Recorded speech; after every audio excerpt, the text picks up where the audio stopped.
Selamat datang kembali di Tony FS.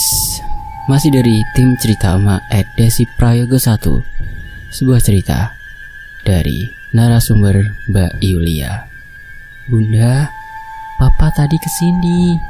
Berdasarkan kisah nyata. Dan sebelum saya melanjutkan membacakannya untuk teman-teman di sini, saya harus berdoa dulu ya. A'udzu bikalimatillahi ta'ala. Bismillahirrahmanirrahim. Wa wassalam. Allahumma sholli ala sayyidina Muhammad sallallahu alaihi wasallam. Ini dia selengkapnya.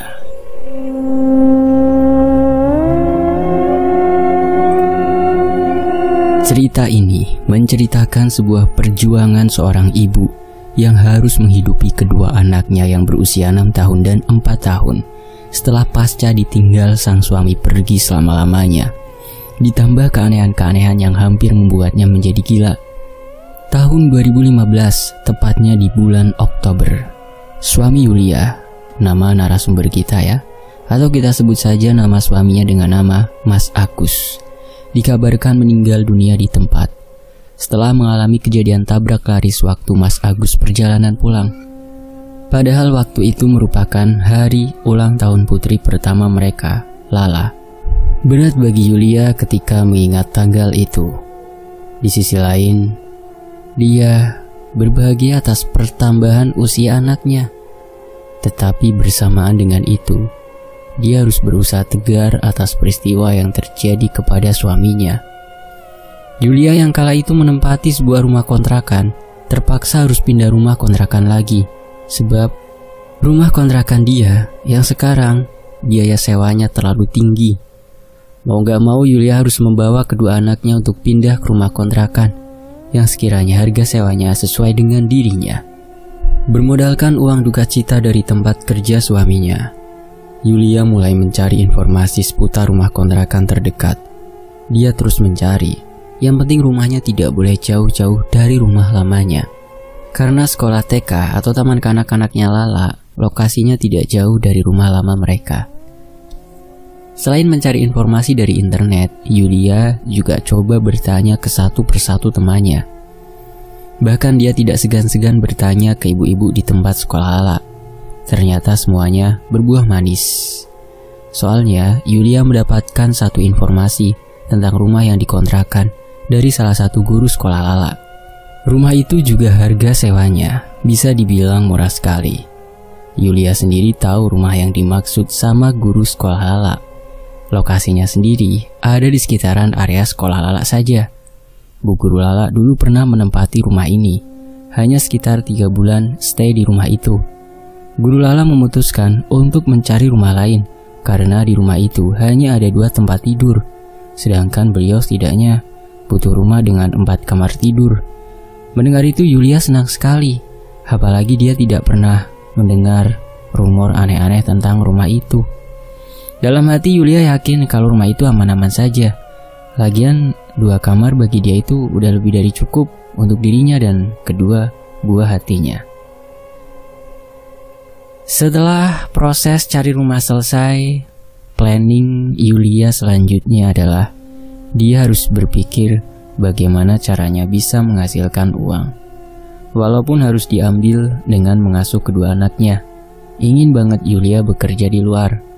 Akan tetapi hal itu tidak mungkin terjadi, karena mertuanya pasti akan menolak ketika dia titipkan kedua anaknya ke mereka. Soalnya Yulia selalu disalahkan atas meninggalnya sang suami. Yulia dianggap sebagai perempuan pembawa sial dan lain-lain. Sakit hati Yulia saat mendengar cacian dan hinaan seperti itu. Yulia juga tidak menyangka bahwa sampai detik ini keluarga suaminya masih belum bisa menerima dia dengan baik. Alasannya karena Yulia berasal dari keluarga yang sederhana. Ibarat kata kastanya tidak sama dengan keluarga sang suami, yang notabene-nya memang keluarga berada semua. Suaminya dulu kekeh menikahinya, walau tanpa restu dari seluruh anggota keluarganya. Justru yang membantu sang suami saat pernikahan dulu ada teman-teman kerjanya. Keluarganya tidak ada satupun yang datang. Parahnya lagi, yang membuat Yulia benar-benar sakit hati dengan keluarga suaminya ketika mereka mengatakan kalau kedua anak Yulia ini bukan anak biologis mendiang suaminya.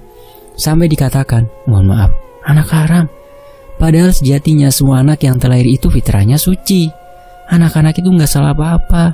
Tapi bisa-bisanya mereka berkata seperti itu. Dan kejadian luar biasanya nih, saking jengkelnya, Yulia pernah menampar ibu mertuanya. Merasa tidak hargai keberadaannya. Itulah kenapa Yulia setelah menikah memutuskan untuk tinggal di sebuah rumah kontrakan.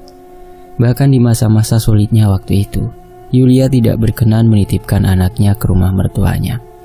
Daripada nanti berakibat fatal dengan kondisi mental sang anak. Sedangkan Yulia sendiri adalah anak yatim piatu. Dia memiliki 1 orang adik perempuan. Tapi sang adik bekerja menjadi TKI di Hong Kong. Wah, pahlawan devisa nih, keren. Sang adik memang tidak bisa membantu Yulia menjaga anaknya, tapi sang adik kerap membantu Yulia dari segi finansial. Yulia sendiri juga tidak memiliki saudara satupun di kota ini, karena dia adalah seorang pendatang. Dia pindah ke kota ini semenjak menikah dengan suaminya. Ingin rasanya Yulia balik ke desa. Tapi di sisi lain Yulia berpikir kembali, kalau di desa perputaran ekonominya tidak pesat seperti di kota. Ruang lingkupnya pasti begitu-begitu saja. Di tengah dilema besar yang dia rasakan, Yulia memutuskan untuk stay di kota itu dan pindah ke rumah kontrakan, rekomendasi Guru Lala. Lalu bermodalkan 1 buah mesin cuci yang dia miliki, nantinya Yulia berinisiatif akan membuka jasa laundry kiloan, supaya dia bisa menghasilkan uang sembari menjaga kedua buah hatinya, Lala dan Leon, anak keduanya yang masih berusia 4 tahun, Leon. Berat bagi Yulia ketika ada di posisinya waktu itu, tapi kalau gak ada gebrakan seperti ini, mau sampai kapan? Sedangkan dia dan kedua anaknya butuh makan. Kebutuhan kedua anaknya juga banyak. Sekarang sudah tidak ada lagi tempat untuk berpangku tangan. Dia hanya bisa berdoa kepada Allah. Ya Allah, mantapkan niatku, permudah segala urusanku, dan lindungi aku juga kedua anakku. Amin. Masuklah ke hari di mana Yulia mulai pindah rumah. Sesuai arahan dari keluarganya, Yulia harus pindah rumah di hari yang mana hari itu sudah dihitung sama keluarganya di desa. Tujuannya untuk mencari keselamatan dan juga supaya nyaman saat menempati rumah baru. Bagi masyarakat Jawa, kalau ingin pindah rumah atau menempati rumah baru, itu pasti ada hitungan sendiri setelah menemukan tanggalnya. Yulia segera mencari informasi jasa pengangkut barang pindahan. Lalu dia segera pindah ke rumah kontrakan yang baru. Singkat cerita, Yulia kini udah menempati rumah tersebut. Rumah ini memiliki 2 kamar, yang mana kamar depan untuk tempat tidur Lala, sedangkan kamar belakang dia tempati bersama Leon. Selesai pindahan, Yulia langsung memasak bubur merah untuk acara selamatan sederhana. Nanti, bubur itu akan dibagikan ke tetangga-tetangga sekitar di rumahnya, sekaligus jadi sarana untuk perkenalan dengan tetangga baru. Lagi-lagi, ini merupakan tradisi orang Jawa. Ya sudah, Yulia pun mulai membagikan bubur tersebut. Respon pertama yang Yulia dapat dari tetangga-tetangga sekitar rumahnya cukup positif. Semuanya menyambut baik kehadiran Yulia. Akan tetapi, ketika tetangga-tetangganya itu melihat ke arah Lala, mereka semua memiliki pendapat yang sama. Kamu harus sering-sering usap anakmu ini dengan jalan lahirnya ya, ucap para tetangga. Nih, perhatikan lagi teman-teman. Diusap pakai jalan lahirnya. Tahu kan maksudnya? Oke, lanjut. Yang Yulia tahu tentang mitos tersebut biasanya digunakan ibu-ibu di Jawa supaya anaknya tidak terkena sawan. Yulia sendiri merespon hal itu dengan baik. Di lain sisi, dia sendiri bingung. Emangnya Lala kenapa? Apalagi saat dia mengantar bubur yang terakhir ke rumah Bu Nining.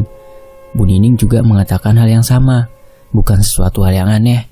Biasanya kan anak kecil itu cenderung masih sensitif dengan sosok-sosok tak kasat mata. Bisa jadi maksud mereka baik. Hanya saja, Yulia yang masih belum paham. Selesai bagi-bagi bubur di siang harinya, malam pun datang. Ini merupakan malam pertama Yulia dan kedua anaknya menempati kontrakan baru. Menurut Yulia sih sama saja seperti rumah kontrakan dia yang lama. Bedanya yang ini lebih kecil. Ya semacam rumah kontrakan sederhana. Tadi sore Yulia juga udah memberitahu tetangga-tetangga sekitar kalau dia membuka jasa laundry. Harapannya semoga usaha laundry ini berjalan lancar sehingga dia tetap bisa memenuhi kebutuhan kedua anaknya. Malam pertama pun semuanya berjalan dengan baik. Walau sesekali Leon kerap rewel di atas jam 1 dini hari. Yulia tidak menganggap hal itu aneh. Bisa jadi saat Leon sedang tidur, ternyata dia mimpi aneh, makanya sampai rewel tengah malam. Adzan subuh pun berkumandang. Yulia keluar kamar dan mulai memasak nasi untuk makan hari itu, serta menyiapkan sarapan untuk anak-anaknya. Ketika berjalan ke arah dapur, Yulia melihat lampu ruang tengahnya menyala. Jalanlah dia ke depan, berniat mematikan kembali lampu tersebut. Soalnya masih subuh juga. Mungkin bisa jadi semalam dia lupa mematikan lampunya. Begitu dia berjalan ke depan, dia melewati kamar Lala, di mana pintu kamar Lala terbuka lebar. Dia melihat ke dalam dan ternyata Lala tidak ada di kamarnya. Panik Yulia subuh itu. Langsung dia berjalan ke ruang tengah. Siapa tahu Lala tidur di sofa. Ternyata dugaan Yulia benar. Untuk kesekian kalinya Lala tidur di sofa. Nggak pakai lama dia peluk Lala, sampai membuat anaknya terbangun. Setiap Lala ditanya kenapa dirinya tidur di ruang tamu, pasti jawabannya sama. Papa datang lagi bunda, wajahnya papa serem, Lala takut. Lala udah suruh pergi tapi dia nggak mau pergi-pergi bunda, makanya Lala pindah aja ke sini. Rasanya sedih perasaan Yulia ketika mendengar anaknya berkata seperti itu. Padahal sudah 2 bulan berlalu, tapi Lala masih mengatakan hal yang sama. Karena di luar dingin, Yulia mengajak Lala untuk melanjutkan tidur di kamarnya. Semenjak hari itu, entah kenapa Yulia berpikir sebaiknya Lala jangan tidur sendiri dulu. Bisa jadi masih ada trauma pasca meninggalnya sang suami. Makanya membuat Lala sering berhalusinasi. Takutnya hal itu bisa bahaya untuk kesehatan mental Lala ke depannya. Hari itu berjalan cukup baik. Usaha laundry Yulia ternyata mendapat respon dari tetangga. Pagi itu sudah ada 3 tetangga yang menyucikan baju mereka ke tempat Yulia. Dari situ semangat Yulia bertambah. Dia yakin kalau usaha laundrynya pasti berjalan dengan baik. Setelah mengantar Lala ke sekolah, Yulia mampir ke tempat orang jual sabun-sabun untuk laundry. Dan setelah itu pulang, supaya dia bisa segera bekerja. Sambil ditemani Leon di rumah, Yulia dengan sabar mengerjakan tanggung jawabnya sebagai orang tua tunggal untuk kedua anaknya. Akhirnya setelah berjam-jam lamanya, semua cucian itu beres dan kini dia tinggal menjemput Lala ke sekolah. Yulia meletakkan Leon ke dalam kereta dorong dan mereka mulai berjalan menuju TK tempat Lala bersekolah.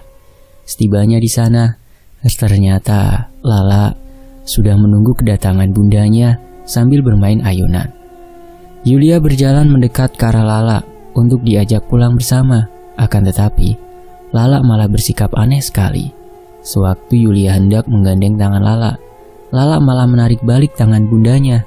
Melihat ada keanehan dengan buah hatinya, Yulia mencoba memahami posisi Lala. Mungkin ada yang ingin Lala katakan. Lalu Yulia duduk jongkok di dekat Lala sambil tersenyum. Tiba-tiba, Lala mendekatkan wajahnya ke telinga Yulia dan anak umur 6 tahun ini berbisik seperti ini. Bunda, kita pindah rumah aja yuk. Lala gak mau di rumah itu bunda. Lala takut ketemu sama mereka. Hah? Mereka? Pikiran Yulia siang itu rasanya campur-campur. Terlebih saat Lala berkata seperti itu. Masalahnya mereka yang disebutkan Lala ini siapa? Di situ Yulia mencoba memberi pengertian baik-baik. Sayang, di rumah itu gak ada siapa-siapa. Cuma ada bunda, Lala sama Leon. Nanti kalau Allah sudah kasih bunda rezeki lebih, Bunda janji akan ajak Lala dan Leon cari rumah yang bagus. Sementara ini kita tinggal di rumah itu dulu ya sayang. Dengan sikap keibu-ibuan, Yulia berusaha menenangkan sang anak. Meskipun di dalam hati ada banyak sekali pertanyaan yang terlintas. Terlebih Lala memang benar-benar sensitif. Sejenak Yulia teringat dengan pesan para tetangganya. Untuk kali pertamanya, Yulia mengusap wajah Lala dari jalan lahirnya sebanyak 3 kali. Yulia berharap dengan begitu bisa membuat Lala tenang. Barulah mereka bertiga jalan pulang. Syukurlah Lala tidak berkata aneh lagi dan mereka mulai bersih-bersih. Yulia segera menyiapkan makan siang untuk kedua anaknya.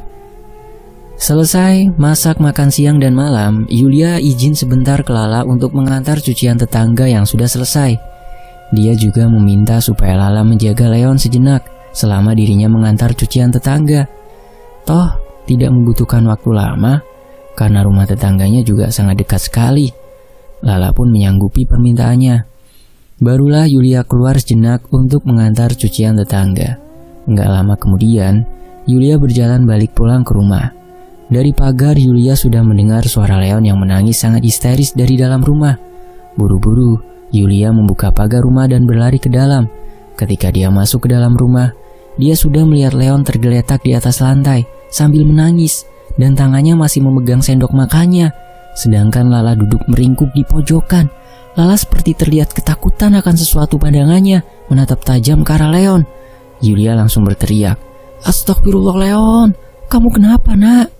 "Lala, adik Leon kenapa kok bisa jatuh gini lah?" Tapi di situ Lala tidak menjawab sedikit pun. Dia tetap dengan posisinya yang ketakutan di pojokan ruang tengah. Yulia berinisiatif untuk menenangkan Leon terlebih dahulu. Dia beri minum dan tak lama kemudian Leon sudah kembali tenang. Setelah Leon tenang, dia taruh Leon di kursi makannya kembali dan dia mengambil minum sambil berjalan ke arah Lala. Lala tahu-tahu seperti orang kaget ketika Yulia tepuk pundaknya. Seolah-olah Lala seperti baru tersadar kalau bundanya ini udah pulang ke rumah. Entah apa yang terjadi. Tiba-tiba Lala ini nangis histeris sambil peluk Yulia. Yulia kaget dong lihat Lala bersikap aneh seperti itu. Enggak biasanya Lala begitu. Dia tenangkan Lala dan diberi minum. Alhamdulillah Lala sudah mulai sedikit tenang. Ketika Lala sudah tenang, barulah Yulia bertanya apa yang sebenarnya terjadi dan ini versi Lala. "Lala tadi sama adik makan, bunda di sana," menunjuk ke arah meja makan. Terus Lala dengar ada yang buka pintu kamar bunda. Lala noleh. Waktu Lala lihat, itu hantu papa bunda. Hantu itu jalan ke arah adik, terus gendong adik dan adik dijatuhin gitu aja. Lala takut bunda. Begitu kata Lala. Antara percaya nggak percaya, tapi itulah kalimat yang terlontar langsung dari mulut sang anak. Untungnya terlepas dari apapun yang terjadi waktu itu, Leon tidak cedera. Dia sudah dibawa ke dokter dan dokter sudah memeriksa kalau kondisi kepala Leon baik-baik saja. Tapi Yulia tidak sadar kalau dari hal itu makin lama makin ekstrim. Semenjak Lala melihat sang adik diganggu oleh sosok tak kasat mata. Entah mengapa, Lala lebih sering terlihat terdiam diri dan tidak banyak bicara. Ada masa di mana Lala seolah sedang bermain sendiri setiap tengah malam, lalu diakhiri dengan suara tangisan. Kadang di tubuh Lala kerap terlihat biru-biru. Sebagai seorang muslim, Yulia mencoba menggelar acara doa bersama di rumah itu secara sederhana. Siapa tahu dengan begitu, sosok-sosok tak kasat mata yang ada di dalam rumah ini bisa pergi, tidak mengganggu kedua buah hatinya lagi. Yulia berinisiatif memasang satu CCTV yang dia letakkan di ruang tengah untuk membantunya mengawasi anak-anaknya ketika dia sedang bekerja. Lantas ada satu momen di mana Lala ini tiba-tiba demam tinggi. Wajahnya tiba-tiba pucat dan muntah-muntah. Yulia yakin banget kalau tadi sepulang sekolah Lala baik-baik saja. Hingga malam harinya, tiba-tiba Lala mimisan dan itu kali pertamanya Lala mimisan. Darahnya tak kunjung berhenti. Akhirnya Yulia memutuskan untuk membawa Lala ke rumah sakit. Tiba dia di rumah sakit, dokter langsung memeriksa kondisi Lala. Sedangkan Yulia menunggu di depan ruang UGD sambil menggendong Leon yang tertidur pulas. Dia sangat-sangat khawatir sekali dengan kondisi Lala malam itu. Tak lama kemudian dokter keluar menghampiri Yulia. Dokter mengatakan kalau Lala harus diperiksa lebih lanjut, akan tetapi baru bisa diperiksa besok karena bagian ronsen sudah tutup.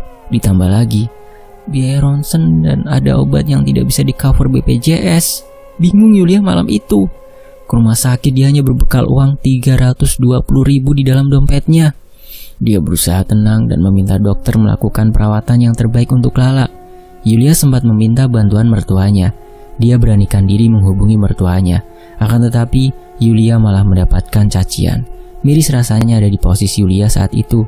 Sebegitu jahatnya keluarga mendiang suaminya kepada dia dan anak-anaknya. Gak ada cara lain. Dia keluar dari rumah sakit dan mendatangi satu persatu rumah teman kerjanya dulu. Di situ Yulia berkeluh kesah sambil memohon agar temannya bersedia meminjamkan uang kepadanya. Karena rasa iba, akhirnya ada satu temannya memberikan pinjaman kepadanya. Setidaknya uang itu lebih dari cukup untuk membayar biaya rumah sakit yang tidak bisa di-cover BPJS. Benar-benar bersyukur Yulia malam itu. Dia segera kembali ke rumah sakit dan membayar biaya perawatan Lala supaya dokter segera ada tindakan lebih lanjut. Dia bersumpah akan bekerja lebih giat lagi untuk mengembalikan uang yang sudah dia pinjam. Ini adalah titik terberat dalam hidup Yulia. Keesokan paginya, dokter membawa Lala ke ruang ronsen. Kini kondisi Lala sudah membaik. Mimisannya sudah berhenti. Tapi dokter tetap harus memeriksa lebih lanjut guna memastikan Lala ini sebenarnya sakit apa. Setelah dicek ternyata Lala sama sekali tidak sakit apa-apa. Dokter heran di situ, mengingat semalam Lala mimisan cukup parah. Anehnya, hasil pemeriksaan mengatakan kalau Lala sehat dan tidak sakit apa-apa. Yulia antara percaya nggak percaya.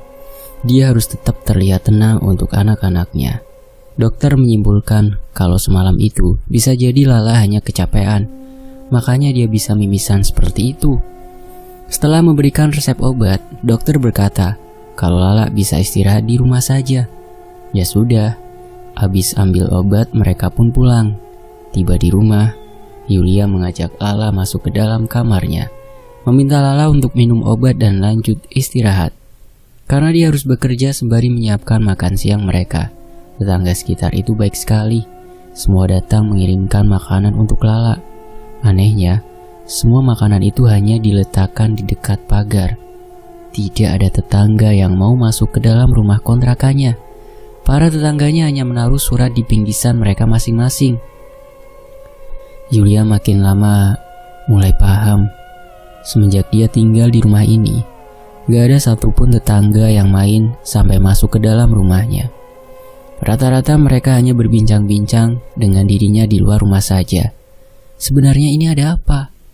Di saat Yulia terpaku dengan lamunannya, tiba-tiba Yulia mendengar suara teriakan dari dalam rumah. "Bunda!" Dengan sigap Yulia berlari ke kamar Lala. Karena suara teriakan itu adalah suara Lala. Begitu dia sampai di kamar Lala, Yulia justru melihat Lala masih tertidur pulas. Lantas tadi itu suara teriakan siapa? Setelah itu dia berjalan ke arah dapur. Niatnya dia minum sekaligus menenangkan dirinya sendiri. Soalnya dia sampai berhalusinasi seperti itu. Bisa jadi dia yang kecapean. Waktu Yulia minum, matanya tak sengaja melihat ke arah CCTV. Entah kenapa dia seperti ingin sekali melihat rekaman CCTV tersebut. Dia berjalan masuk ke dalam kamar untuk mengambil handphonenya. Dibukalah aplikasi CCTV di rumahnya. Tak lama kemudian, dia melihat ada seorang pria yang keluar dari dalam kamarnya. Yulia seperti tidak asing dengan gestur pria ini. Lalu dia juga melihat Lala keluar kamar dan menghampiri Leon, yang posisinya sedang bermain sendiri di ruang tengah. Laki-laki itu juga berjalan ke arah Leon dan Lala. Begitu jarak laki-laki itu udah dekat dengan anak-anak Yulia, laki-laki ini menatap ke arah CCTV. Yulia langsung terkejut bukan main, sebab dia melihat sosok laki-laki itu mirip sekali dengan mendiang suaminya. Hanya saja, suaminya tidak berponi samping seperti laki-laki yang ada di CCTV. Yulia juga melihat wajah laki-laki ini sebelah kanan sedikit hancur. Tapi Yulia yakin sekali kalau wajah laki-laki ini mirip banget sama mendiang suaminya. Lala menyadari kehadiran sosok itu. Dia berdiri dan sempat mundur beberapa langkah ke belakang, sebelum akhirnya masuk kembali ke dalam kamar. Sedangkan sosok itu masih berdiri di belakang Leon. Hingga akhirnya, tak lama kemudian sosok itu menggendong Leon dan entah pergi ke arah mana. Karena sudut perginya sosok ini tidak tersorot CCTV. Setelah menyaksikan rekaman CCTV tersebut, Yulia baru menyadari kalau dari tadi dia belum melihat Leon. Dia juga tidak mendengar suara Leon sama sekali. Di ruang tengah hanya ada mainan Leon yang berantakan. Perasaan Yulia sudah gak karuan. Dia masuk ke kamar Lala dan berniat membangunkan anak sulungnya itu. Begitu Yulia mendekat ke arah Lala, ternyata Lala ini gak tidur. Justru anak umur 6 tahun itu sedang gemeter semua badannya. Yulia berusaha tenangkan Lala dulu. Dia tidak bisa bertanya kemana perginya Leon dikala kondisi Lala saja masih begini. Saat dipelukan Yulia, tiba-tiba Lala menangis histeris. Di mana Lala berkata seperti ini, "Bunda, Lala minta maaf. Lala gak bisa jaga adik. Lala takut, Bunda." Yulia paham dengan posisi anaknya. Dia coba tenangkan Lala sekali lagi dan berkata, Oke Lala, gak apa-apa. Lala tahu gak kemana perginya adik? Bunda gak lihat adik di ruang tengah. Mendengar pertanyaan Yulia, tangis Lala pun mereda. Lala menatap mata Yulia dalam sekali. Setelah itu ia berbisik ke arah Yulia. Lala tahu adik di mana Bun, tapi Bunda harus janji sama Lala. Setelah ini kita pindah rumah ya Bun.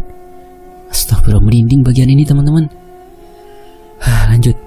Lagi dan lagi Lala berkata seperti itu, selalu meminta untuk pindah rumah. Yulia tidak bisa menyanggupi apa yang Lala pinta. Berhubung dia khawatir sama Leon, Yulia hanya menganggukkan kepala. Mendapat respon seperti itu dari bundanya. Lala segera bangun dengan menggandeng tangan Yulia menuju ke sebuah tempat. Yulia ikuti kemana perginya Lala, hingga mereka berdua berhenti di sebuah ruangan yang ada di belakang rumah ini. Yang Yulia tahu tentang ruangan itu hanyalah ruangan yang difungsikan sebagai gudang tempat si pemilik rumah menyimpan barang-barangnya. Ruangannya juga terkunci dari luar. Bagaimana bisa orang masuk ke ruang tersebut tapi posisinya terkunci dari luar? Akan tetapi Lala asyik terus menunjuk ruangan tersebut. Di tengah keheningan mereka berdua, tiba-tiba Yulia dan Lala mendengar suara Leon menangis dari dalam ruangan itu. Ternyata apa yang dikatakan Lala benar, bahwa di dalam ruangan itu ada Leon. Yulia bingung dan sedikit panik. Dia tidak tahu harus bagaimana membuka pintunya. Ingin rasanya dia rusak tapi takut jadi perkara. Akhirnya Yulia berinisiatif meminta bantuan para tetangga. Yulia berpesan kepada Lala untuk diam di situ sampai Yulia balik. Lala menganggukkan kepala dan Yulia segera mencari bantuan. Tak berselang lama, Yulia balik menuju ke ruangan tersebut bersama beberapa tetangga. Ada satu orang yang dipercaya memegang semua kunci rumah ini. Begitu tiba di situ, Yulia melihat Lala ketakutan untuk kesekian kalinya. Ya Allah Lala, dia tenangkan kembali anaknya dan mengatakan semuanya akan baik-baik saja. Semua orang bisa mendengar tangis Leon di dalam ruangan itu yang makin lama makin keras. Ditambah kalimat sakit. Yulia hanya bisa menangis mendengar itu sambil memeluk Lala. Orang yang memegang kunci rumah ini tidak bisa membuka gembok ruangan tersebut, di mana orang ini berkata kalau gemboknya pernah dijebol sama orang dan diganti dengan gembok yang baru. Makanya kunci gembok yang ada di orang itu nggak cocok dengan gembok yang bapak ini pegang. Kini cara satu-satunya adalah merusak kembali gembok ruangan tersebut. Soalnya nyawa Leon dalam bahaya. Sekitar 4 kali percobaan akhirnya gembok itu bisa dihancurkan. Aroma pengap langsung menyeruak keluar.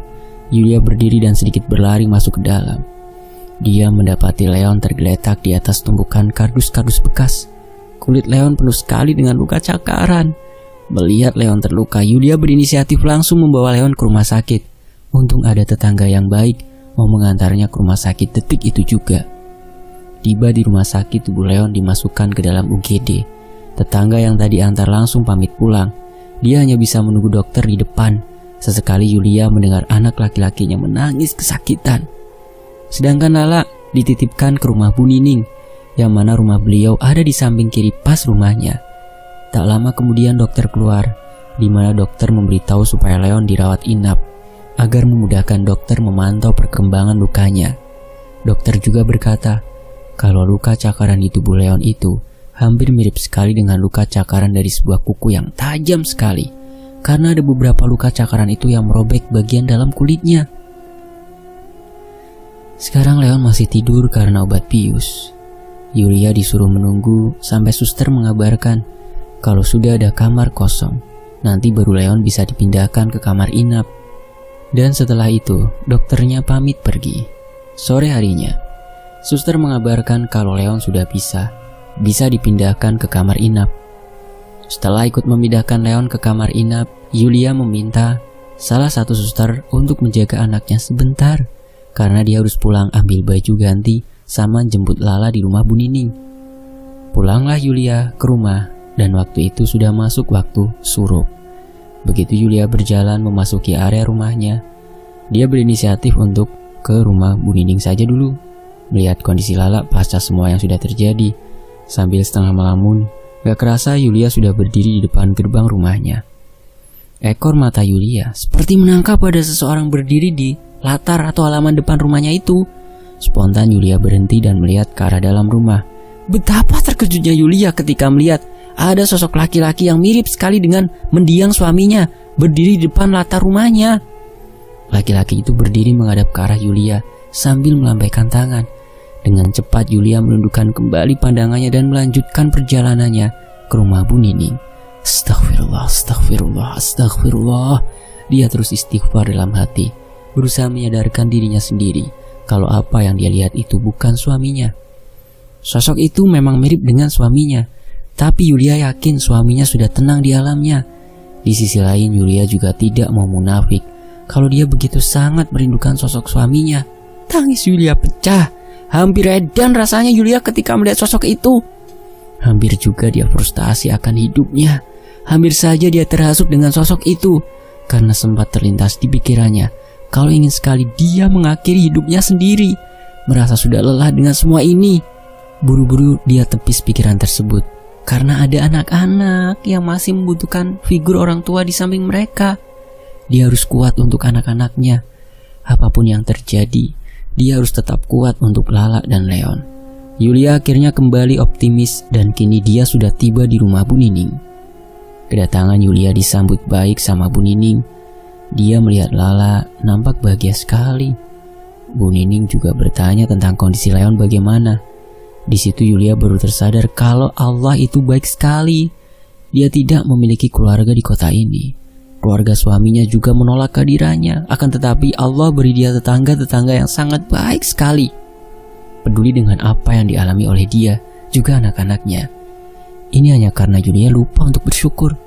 Makanya Yulia hampir gelap mata mau bunuh diri. Tangis Yulia langsung pecah di hadapan Bu Nining.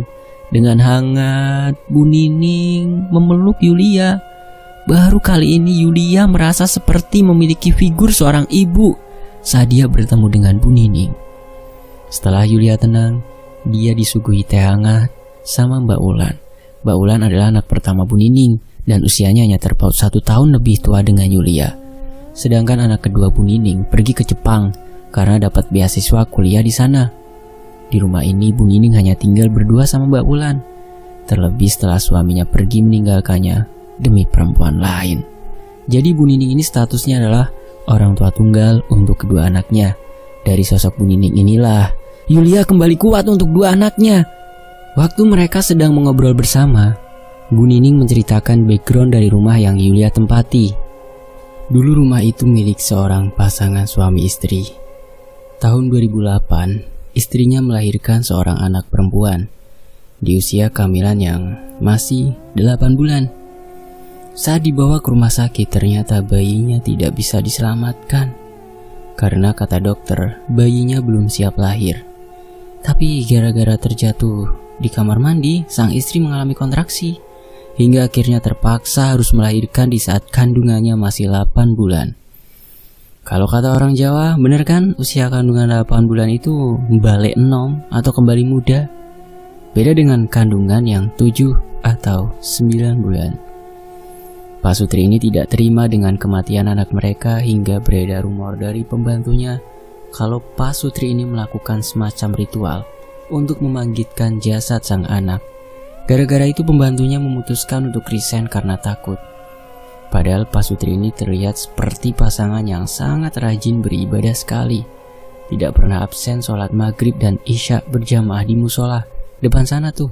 Tapi balik lagi, kita hanya manusia biasa yang tidak bisa menghakimi surga dan neraka manusia lain. Gara-gara ritual tersebut rumah itu mulai terlihat aneh. Ternyata Pak Sutri ini bukannya berhasil membangkitkan anak mereka. Justru mereka malah memanggil sosok yang jahat sekali. Sosok yang mereka panggil itu kerap bisa menyerupai orang yang sudah meninggal dunia. Merasa terus diganggu hingga menyebabkan halusinasi tinggi. Pak Sutri itu akhirnya memutuskan untuk bunuh diri dengan menabrakkan mobil mereka ke jalur kereta api yang tidak berpalang. Hingga akhirnya rumah itu kosong dan diambil alih sama pihak keluarganya. Dulu ditempati sama salah satu keluarga, berhubung mereka selalu dihantui dengan sosok Pak Sutri ini dan tangisan bayi di tengah malam. Akhirnya keluarga mereka memutuskan untuk menyewakan rumah ini saja. Keluarga yang pertama kali menyewa rumah ini selalu diganggu. Lalu keluarga ini memanggil orang pintar dan arwah yang menghantui mereka dikunci ke dalam ruangan. Ruangan itu adalah ruangan gudang tempat Leon terkunci dengan cara misterius. Keluarga ini juga bilang kalau itu bukan arwah pasutri pemilik rumah ini, melainkan sosok jin yang bisa berubah wujud menyerupai manusia yang sudah meninggal dunia dan kita kenal. Semenjak sosok itu dikunci ke dalam gudang, benar-benar tidak ada lagi gangguan aneh-aneh terjadi. Sayangnya setelah 4 tahun menempati rumah ini, keluarga itu harus pindah ke ibu kota lantaran suaminya pindah kedinasan. Rumah ini sempat lama kosong. Terus datanglah penyewa baru, pasutri dan ketiga anak laki-lakinya. Sang suami bekerja di sebuah pabrik dan istrinya adalah seorang guru TK. Anehnya, baru 3 bulan menempati rumah ini, mereka buru-buru pindah dengan alasan yang tidak masuk akal. Cuma warga sekitar mulai merasakan kejanggalan-kejanggalan yang kembali terjadi. Sama persis seperti dulu. Suasana desa kembali sunyi senyap dan hawanya jadi aneh aja gitu. Samar-samar kita semua kembali mendengar suara tangisan bayi dari arah rumah tersebut. Hingga akhirnya, kamu Yulia, menempati rumah ini bersama kedua anakmu. Lalu satu persatu anakmu mengalami kejadian di luar nalar kan? Di situ saya yakin banget kalau keluarga sebelum kamu yang menempati rumah itu telah melakukan kesalahan. Makanya mereka buru-buru pergi pindah rumah. Bisa jadi salah satu anak mereka yang paling bandel itu merusak gembok gudang belakang. Terus mereka mengganti dengan gembok yang baru. Makanya kuncinya nggak cocok kan? Bisa jadi mereka mulai merasa ada keanehan dan ketakutan, jadi memutuskan untuk pindah rumah secepatnya. Mendengar perkataan Bu Nining, ada benarnya juga. Mungkin yang dimaksud Bu Nining adalah guru sekolahnya Lala. Orang itu juga yang merekomendasikan rumah tersebut. Berhubung Yulia tidak mau memperkeruh suasana, Yulia putuskan untuk tidak menambah omongan dan hanya diam mendengarkan Bu Nining berbicara. Bu Nining juga melarangnya kembali ke rumah itu dan malah menyuruh Yulia bersama anak-anaknya tinggal sementara di rumah beliau. Sebab Bu Nining takut Yulia dan anak-anaknya akan mengalami kejadian yang lebih parah dari ini. Yulia dengan senang hati menerima tawaran Bu Nining. Terlebih dia juga harus memikirkan anak-anaknya. Jadi setelah kejadian itu, Yulia tinggal di rumah Bu Nining dan 1 tahun kemudian saat uang Yulia sudah terkumpul, dia putuskan untuk mencari rumah kontrakan yang baru karena dia juga tidak enak hati kalau terlalu lama numpang di rumah Bu Nining. Apalagi Bu Nining tidak mau dibayar sama sekali. Malah Bu Nining selalu memasakkan makanan untuk Yulia dan anak-anaknya. Sampai sekarang hubungan Bu Nining dan Yulia masih terjalin dengan baik selayaknya hubungan ibu dan anak. Berkat semangat dari Bu Nining juga, akhirnya Yulia bisa mengembangkan usaha laundrynya. Di Surabaya juga ada loh. Nanti kalau Yulia ke Surabaya, kita akan ngobrol bareng-bareng. Kondisi terkini rumah yang pernah Yulia tempati itu sudah seperti rumah berhantu. Seolah-olah tidak pernah dirawat. Sekalipun rumahnya masih berdiri kokoh, tapi penampakannya udah rungsep seperti rumah hantu. Adakah dari kalian yang berniat menyewa rumah itu? Terima kasih Mbak Yulia karena udah mau membagikan kisah ini ya. Dan terima kasih juga buat tim cerita ama @desi prayogo. Teman-teman juga bisa mampir ke channel beliau ya. Itu udah saya tag kok di situ @desi prayogo atau @emak_official. Itu ya channel YouTube-nya tim cerita ama. Dan tentunya makasih banget buat teman-teman yang udah setia menyimak kisah-kisah misteri di Tony FS. Saya pamit ya. Wassalamualaikum warahmatullahi wabarakatuh. Sampai jumpa di kisah lainnya tetap di Tony FS. Alhamdulillahirobbilalamin.